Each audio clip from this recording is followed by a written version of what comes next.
El aire gélido de Geilo, en la Noruega profunda, parecía solidificarse en los pulmones al descender del tren, un hálito acerado que anunciaba la inminencia de la noche polar y el peso insondable de la nieve acumulada. Mis pasos, amortiguados por el manto nibio que alfombraba la estación, me condujeron hacia la silueta imponente, casi espectral bajo la mortecina luz del crepúsculo, del Dr. Hoorn-Satey. Un edificio que exhalaba la pátina del tiempo, una elegancia vetusta que, sin embargo, no lograba disimular por completo un subtexto de melancolía, una suerte de herida invisible supurando bajo el lujo aparente. Mi destino, solicitado con una mezcla de temeridad académica y secreta avidez por lo macabro, era la habitación 320.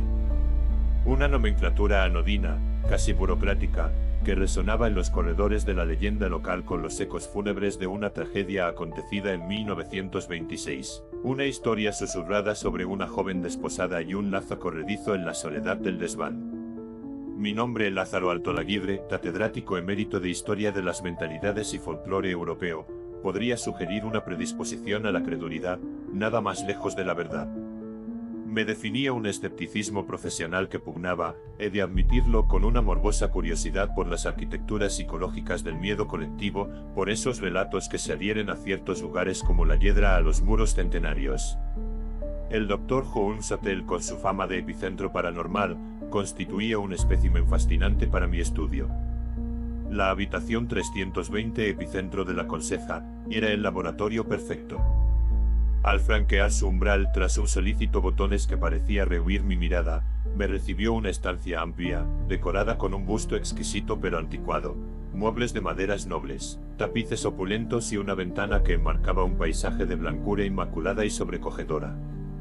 No obstante, una corriente helada, ajena a cualquier lógica térmica en aquel ambiente caldeado, pareció acariciar mi nuca, un preludio sutil a la disonancia que pronto impregnaría mis sentidos. La primera noche transcurrió bajo el signo de la vigilia autoimpuesta. Armado con mi cuaderno de notas y una petaca de aquavit para mitigar el frío o quizá la aprensión, me dispuse a catalogar cualquier anomalía.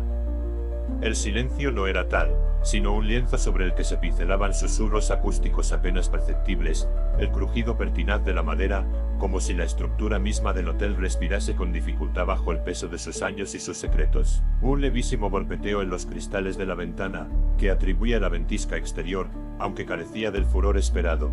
Y lo más inquietante, una intermitente sensación de descenso térmico localizado, un hálito invernal que no guardaba relación con la calefacción central y que parecía serpentear por la habitación con una voluntad errática y propia. Anoté todo con meticulosidad cartesiana, esforzándome por mantener la objetividad del observador frente a la potencial subjetividad de la víctima sugestionada. Mis pesquisas diurnas en los archivos locales de Geilo y en la propia biblioteca del hotel, un Santa Santorum de volúmenes encuadernados en piel y olor a tiempo detenido, arrojaron luz sobre la identidad de la presunta aparecida, Astrid Larsen, una joven de Bergen llegada al hotel en plena luna de miel en el invierno de 1926. Las crónicas oficiales, lacónicas y pudorosas, hablaban de un trágico infortunio, un eufemismo para el suicidio por ahorcamiento en el desván. Pero entre líneas en cartas privadas de la época y testimonios orales recogidos décadas después por algún folclorista aficionado, emergían detalles discordantes, rumores de una disputa violenta con su flamante esposo la noche anterior, la mención de una joya, un collar de perlas, regalo nupcial desaparecida, y la extraña circunstancia de que el marido abandonara el hotel precipitadamente antes siquiera de que se descubriera el cadáver. Desesperación amorosa o algo más siniestro encubierto por la respetabilidad de la época y la influencia de la familia del esposo. La leyenda, como suele ocurrir, parecía una simplificación conveniente de una realidad más turbia y poliédrica. Las noches subsiguientes intensificaron su ofensiva contra mi escepticismo. Los sueños se tornaron vívidos lienzos oníricos donde una figura femenina, etérea y vestida con un traje nupcial anacrónico, varaba por pasillos idénticos a los del hotel, su rostro oculto por un velo de tul o por la penumbra misma, sus manos buscando algo con angustia palpable en el aire. Despertaba sobresaltado con el corazón martilleando contra las costillas y el eco de un sollozo ahogado resonando en la quietud de la habitación. Más allá del sueño, los fenómenos se tornaron menos equívocos. El perfume vetusto a violetas y polvo que ciertas noches impregnaba el ambiente sin fuente discernible. objetos menudos, mi pluma estilográfica, un libro que encontraba desplazados de su lugar original, desafiando mi memoria y mi orden meticuloso. Y una noche al mirarme en el espejo del baño creí atisbar, por una fracción de segundo, un rostro pálido y descompuesto superpuesto al mío, una visión fugaz que me heló la sangre y me hizo dudar de mi propia cordura. La frontera entre la sugestión y la manifestación tangible se pulverizó durante la cuarta noche. Mientras leía absorto en un tratado sobre licantropía en la Escandinavia medieval, un frío glacial se apoderó de la habitación con una celeridad inusitada. La temperatura descendió tan bruscamente que mi aliento se condensó en vaho. Las luces parpadearon con violencia y luego se extinguieron, sumiéndome en una oscuridad casi absoluta, rota únicamente por el pálido resplandor de la nieve tras la ventana. Y entonces lo oí. Un lamento inequívoco desgarrador que no provenía del exterior ni de las habitaciones contiguas, sino del interior mismo del cuarto, muy cerca. Era el llanto de una mujer sumida en la más profunda de las desesperaciones, un sonido que erizaba el vello y parecía arañar las paredes del alma. Paralizado por un pavor atávico que eclipsaba cualquier pretensión académica, permanecí inmóvil, escuchando aquella letanía de dolor que flotaba en la negrura. Una atracción malsana, una pulsión que trascendía la curiosidad científica para adentrarse en los abismos de lo prohibido, me impelía hacia el origen de la tragedia, el desván. Averigüé con discreción que el acceso solía estar restringido, pero una vieja escalera de servicio, oculta tras un tapiz descolorido en un extremo del pasillo del tercer piso, ofrecía una ruta alternativa, aunque polvorienta y en desuso. Forzando la cerradura oxidada con una navaja multiusos, un acto indigno de un catedrático, pero necesario para el investigador de lo oculto, ascendí por los escalones quejumbrosos hacia la oscuridad superior. El aire allí era una sustancia densa, preñada de una angustia petrificada, cargado del olor acre del polvo secular y de algo más indefinible, una fetidez sutil a descomposición y olvido. Entre vigas carcomidas y objetos cubiertos por sábanas fantasmales, viejos baúles, muebles desvencijados, un maniquí decapitado, distinguí, en el centro de la estancia, una viga transversal más oscura que las demás, con una marca profunda, como si una cuerda hubiera mordido la madera con insistencia durante largo tiempo. Fue allí donde la sensación de presencia se hizo abrumadora, un frío que calaba hasta los huesos y la certeza absoluta de no estar solo. Sentí una mirada invisible sobre mi nuca, un odio helado y una tristeza insondable emanando de las sombras.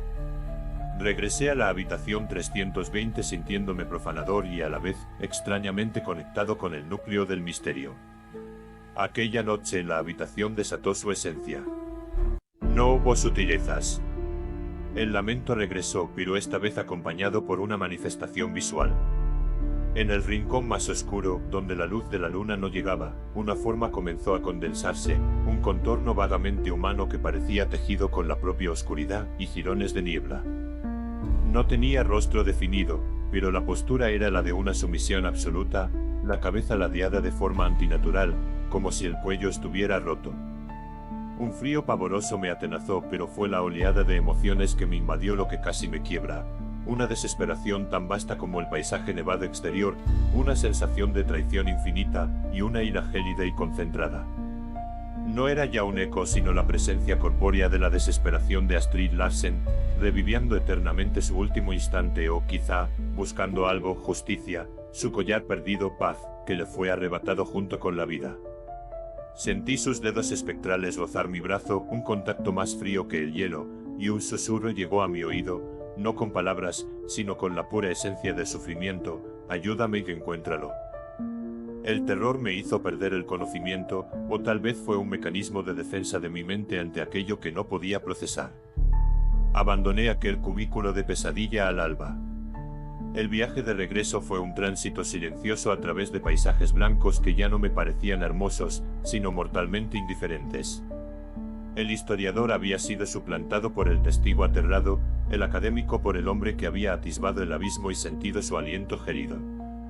La habitación 320 del Dr. Holmes Hotel ya no era para mí un simple caso de estudio folclórico, sino la cicatriz imborrable de un encuentro con una pena tan antigua y profunda que había logrado trascender la barrera misma de la muerte, enquistándose en las paredes de un hotel de lujo como un tumor maligno del tiempo. Llevo conmigo no solo el recuerdo, sino la sensación persistente de aquel contacto helado y la resonancia de una súplica que temo me perseguirá hasta mis propios últimos días. Nota histórica. El Dr. Holmes Hotel en Geilo, Noruega, inaugurado en 1909, es efectivamente conocido por sus historias de fantasmas, centradas principalmente en la habitación 320. La leyenda más extendida habla de una mujer joven que se alojó en el hotel durante su luna de miel en 1926. Tras una supuesta discusión con su marido o el descubrimiento de su infidelidad, y según algunas versiones, tras la desaparición de un valioso collar, la mujer se habría ahorcado en el ático del hotel.